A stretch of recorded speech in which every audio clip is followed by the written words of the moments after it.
nice style on that. Not only getting the invert off the rail, but really making it look good. There's the double cork 1260 that caused some problems in run number 1, looking good so far. Perfect landings. Judges said it wasn't perfect last time. Will it be this time?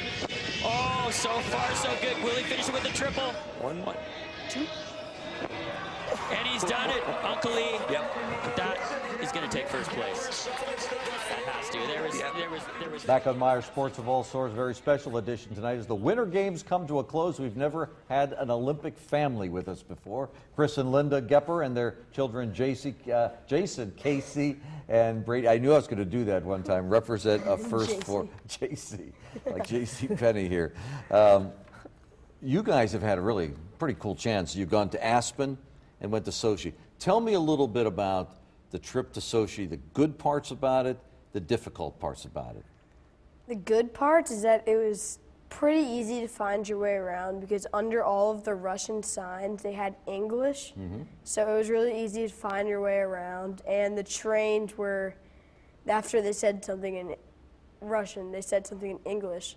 The hard part was trying to ask people where you're supposed to go when you couldn't find out where you were going. So, and it was like when somebody asked you a question, you couldn't understand them, so you had to say English. And then they're like, and so. Brady, how about you? What will be memorable? What was difficult? I think the most memorable thing was just, there were so many people who didn't even speak English, so I mean, you walk around and these people will just come up to you and start talking to you in Russian, like you're supposed to understand it, and you'd be like, sorry, I'm American. They're like, oh, okay. But some of the downers of this trip was, I mean, it took forever just to get to the Olympic Park from Sochi. For us was a 2-hour trek up because we walked to the train station. I mean, we could have taken a cab, but we're the Geppers, so we walked that 2 miles, and we walked 2 miles to the train station, and then we had a train ride, and then we walked to the Olympic Park.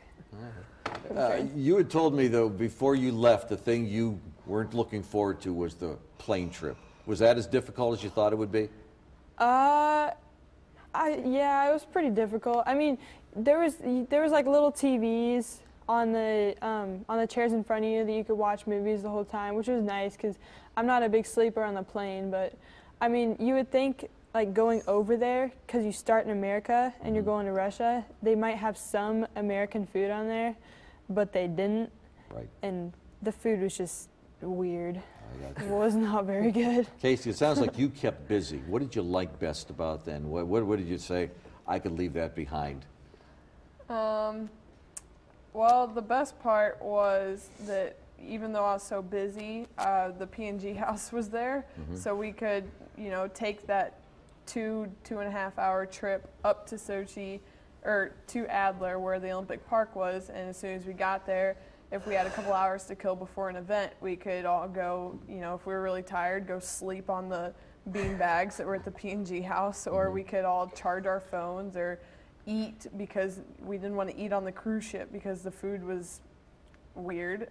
So they had real spaghetti though. Yeah, so we'd go to the P&G house and they had some pretty American food, and so that's where we ate most of our meals, and we'd pack some. Kellogg's was stocking the baskets that were out for everybody with granola bars and snacks, and so before we'd leave the house every day, we would stuff our pockets and our backpacks, and then we'd go to the events and we'd have snacks. So that was probably the best part. And the part that was really hard to get over is just the amount of stray dogs that were over there. They consider us weird because we treat our dogs like they're our children. But over there, either the dogs were born into being stray, or they had once had a home and then were abandoned. But that was one of the things that really hit me, is the fact that all these dogs were running around. They didn't have homes. They didn't have people taking care of them. But it was funny because all these dogs, none of them looked malnourished. They were all, almost they were fat. eating well. They were all almost fat, and they were picky on what they ate. one morning I took them biscuits, and you know, they smelled them and then, you know, turned away and left. And then I was like, okay, you know, I thought you would take what you wanted, or like whatever you could get. And then the next day, you know, Jason came with bacon, and you know, they ate that. They wanted the bacon, yeah. Yeah. That's universal, I think. Yeah. You guys have talked, and they've talked about the cruise ship and the P&G house. First of all, the cruise ship was kind of your base, right? Yeah. Is where you stayed. And is that off the Black Sea? Is that? Yeah, the cruise ships were moored in two different places, in Adler and Sochi, and we stayed in a cruise ship that was moored in Sochi right down at the port. And you know, in hindsight, that was a great decision, because cruise ships had already been vetted out. I mean, the cruise ships were 20, 30 years old. They've been carrying passengers for years and years. All the systems were in place. You know, the quarters were a little bit tight, but other than that, I mean, you know, all systems worked. The bathrooms were fine, clean sheets, towels, etc. The challenge was getting used to the Mediterranean breakfast. Okay. Yeah. That would do it for me too. Yeah. The other thing, I'm sorry. We didn't eat breakfast at the cruise ship. Well, we did, but it wasn't very good. I had biscuits for breakfast every morning. Same here. The ones the dogs didn't want, huh? Yeah. Except the last day, we actually had some real pancakes. Oh, okay. So, That's was now you're pretty good. talking. You also mentioned the P&G house, and the girls mentioned that, and it sounded like that was a lifesaver for you in a lot of ways. Yeah, it was. The P&G, just, I don't know that we could have done it without them. You know, before we even left Cincinnati, we had flights canceled because of the weather at JFK.